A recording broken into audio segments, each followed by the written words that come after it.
What's up, everybody? Welcome to Cat and Beats, and welcome to part 3 of mixing and mastering in the box using only isotope plugins.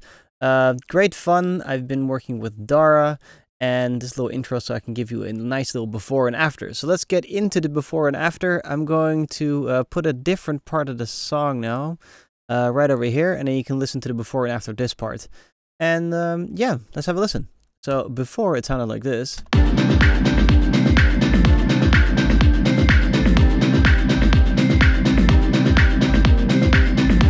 And after, it sounds like this.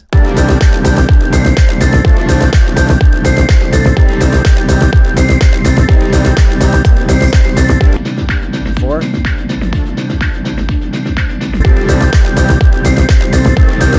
But actually, the real part is here.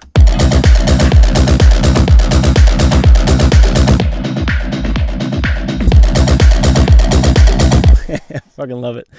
Anyway, it's a great time. Come join me. This is from one of the patrons. Also, the patrons get to have this project file so they can follow along. For everybody else, please get on there. You can support the channel. There's lots of little rewards, and yeah, check them out. It would be great to have you there, and we can hang out. Also, I mix and master like this for people, so if you're interested, head over to Cat and Beats, and you can see a little detail. Cheers, and see you in part 3, which is coming up right now. Hey guys, so welcome to part 3 where we're going to be talking about the bass. Now this is already after project because the part 3 of me recording, getting confused pretty much, was actually corrupted. So that's great fun. So unfortunately I have to do a video to show you what I've done, but I know exactly why I've done it as well. So yeah, it should be fun. So previously in part 2, you saw that I was struggling and trying to figure out if I should keep the sub bass hit for the drum bus, that's why it's the color white, or if I should keep that sub hit to begin with, like how much low end is the good amount of low end, and how do you go about getting the right amount of low end. That's what we're going to discuss right now, so if you're interested in low end, stick around. It's a good topic. So my philosophy on low end is make sure that if you have a bass line, that you have that one bass line will carry the bass. Okay, so if the bass line goes like that, there's going to be low bass frequency underneath that. And what is a nice thing to do is to split up your bass channel into two, where you have a bus, where you have a sub channel, and you have a non-sub channel. Now, basically mid-bass channel where you cut everything. Now there was already a sub channel here, but the note value of this acid drive bass line was, like you have a lot in this genre of music, it was just noise. It was like that. But we're not dealing with Berlin techno here right now. We're dealing with, you know, actual bass. So what I decided to do was get rid of the sub hit because I want a clear defined bass, and open up the acid bass line here. And we have here the whole bass was put together, driver group, and this driver group was what he had before, but he actually split it up for me in a low end and a top end, and I added in an operator. I'll show you how to do that in a second. So the low end didn't actually have any low end. If I have a listen right now, there's not actually like it doesn't exist. And what I did before was I duplicated this low end. I then transposed it to -12. But because it's such a distorted channel, the only thing I was getting was a really odd, distorted, malformed, didn't make too much sense. I can actually show you that. I'm just going to turn off the Ozone 8 plugin here because it's taking up too much. Ooh, that's quiet. Okay, so it's, let me just show you this. So let's just duplicate this. Yes, let's duplicate it. Go in here, go to -12 on the transpose button. Listen to that. Well, it's all weird and wonky. So I really didn't want to have that. I really wanted a low, thick bass that would just work. So I open up Operator, and Operator is a fantastic synthesizer. It's an FM-based synthesizer, so it does frequency modulation. If you Google my name and Abletunes, like Guido, Abletunes, Operator, you'll see a 50-minute video on me explaining how to use Operator and its FM synthesis.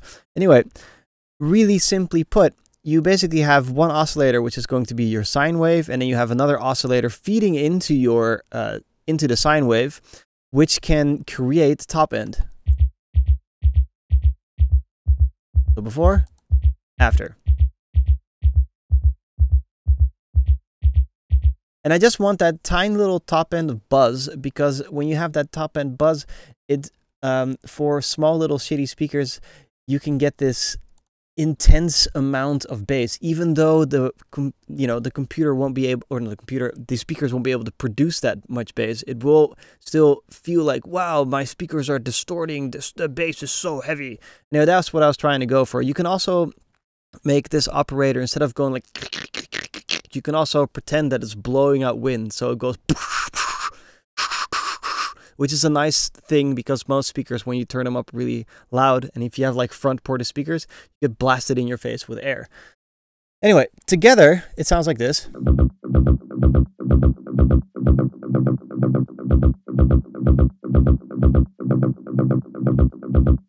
So you don't really, you notice it when I turn it on and off, but you don't really notice that it's destroying things. Now, for that, what I've done as well is, with Neutron 2, I've equalized out low end. So basically from 100 Hertz is still there. And then this goes down to around 40 Hertz. And then together it sounds quite nice. Now, another little trick that I always do is I always use an amp. When I have these two groups together, so you have low end and then you have your operator, I always use an amp to get them to sit back together again. So you can also use a compressor, like a CLA 3A would be fantastic right now as well, but we're not having a bass line that goes, there's no dynamic compression, there's no different notes, it's just so we don't really need compression. But what you can do is use the Trash 2, and I went to Convolve, and then I used the Rosalind Dale bass amp. And it's just an amp of, it just works together. So let me just show you before and after. It's a bit weird. Works. Not really. Nice.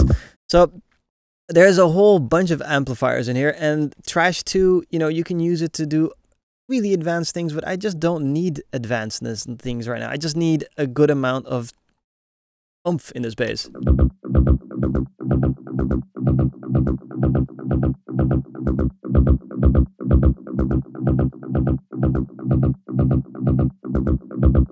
So I used the dynamic mic, it just works for me and it's fine. Now on top of that, we have the top end itself. So let me just go over to the bass line itself now. We have the top end itself. And the little secret on this one, well, the first one that was happening is that this ozone imager is actually correcting a mistake here. So I took away all the bands. So you basically right click and you take away all the bands. And I took the bandwidth, I took that down.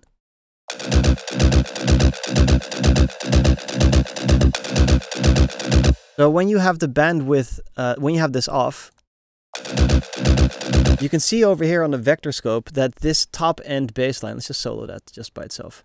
Top end bassline is all over the place. It's basically, let me just tell you how this works. So if you have a vector scope here, you have this correlation meter over here, -1 and +1. +1 is going to be like when this little dot is exactly up there, is going to be a mono signal straight down the middle, and 0 to -1, we're basically out of phase. So that's not going to work anymore in mono. And then what you can use the imager for, instead of widening things up and making it sound more stereo, and oh my god, it's so big, yada yada, that's what he said, you take it down and you get it in the middle, so it smacks you right in the head. Now the reason why we're doing that, to get this bass line, or at least also the top end of this bass, to get it go, because I want both speakers firing at the same time to make this bass sound absolutely enormous. And it's because of the reference that we used, of the acid driver. I don't know what the reference was. I mean, House of Pain or whatever. Not House of Pain, but something from 1993. And that track really worked in mono. So check out part 1 where you can see which track I'm talking about.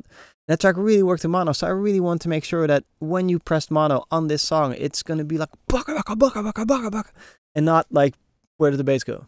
There's no more bass. I can't hear any bass when I click mono. When I listen to it on a little speaker like this, like, you know, I need to be able to hear that low end with that little trick of the operator, but I also need to be able to hear the baka daka daka daka daka daka daka daka, because unfortunately people actually check listen to music like that. So yeah, so that's the top end covered. Now on top of that, the top end is completely fantastic to create a big awesome bass thing via chucking reverb on the top end. So the top end is actually sending into Isotope Nectar 2, which is a reverb that we sent up previously, and it just creates, it's like da da da da da da. It's really big here. Without, and then with the bass.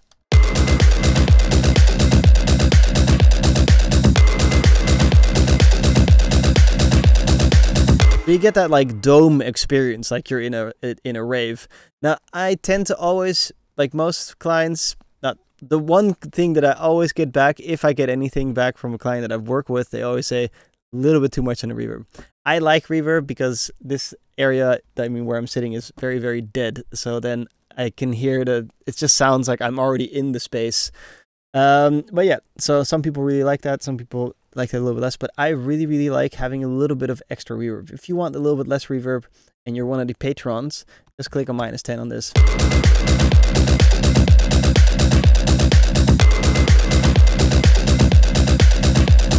I like that big sound.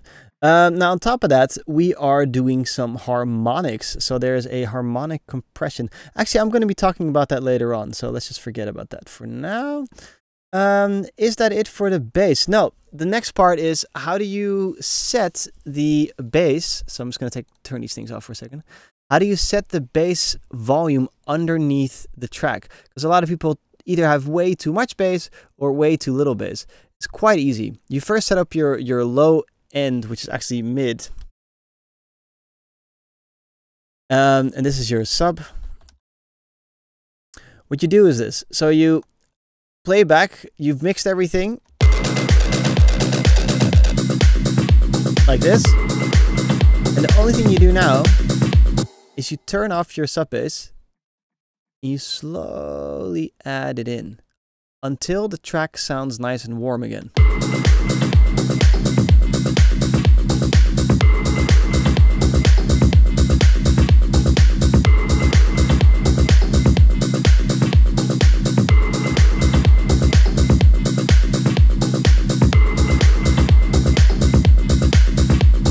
And that's it. Make sure that the playback level is going to be around, well, I have an SPL meter here. So I have it between, basically set the playback level so when you talk, you kind of null out with the frequency. So you can't really hear yourself that well. So basically speaking back volume should be fine. Don't make it louder because then you're not going to put enough bass in. So that's that for bass. Just slowly put it in. If you can hear the bass, that's probably enough. Then turn it on and off a couple of times and it's going to sound fantastic by itself and you're going to have the perfect amount of bass. There's also a bass trick with a VU meter that you can do. But I feel that using your ears is going to eventually be much, much, much more, more better. It's just going to be better for you. You're supposed to be using with your ears anyway. Then we have an LFO tool. And this is the scary part, because what I've done here is I've used a pretty heavy sidechain function, but I only did that because I really like the chucking along type of feel of this track that was there. And if we listen to the original track, all right, another little glitch in the system. So what I wanted to say is, if we listen to the original, you can hear that the bass line goes on 16ths, ta ta ta ta ta ta ta ta ta ta ta ta ta ta ta. Okay, and it doesn't go kick drum, ta ta ta, kick drum, ta ta ta. So it's 3 notes like doom ta ta ta doom ta ta ta doom. And basically, sometimes it's a bit risky to LFO tool or to volume shape too much. As you can hear, the difference between my mix and the original, specifically to the amount of sidechain used, transforms the song quite a lot. So listen.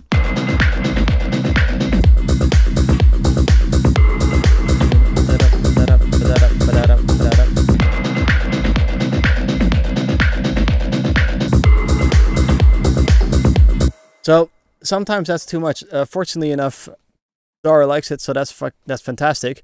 But if you're finding yourself in a pickle like that, and you're finding, you know, too much sidechain, and you don't really like the amount of sidechain, just either take the sidechain and put it back up like this, or if you want, you can also just turn the sidechain off completely.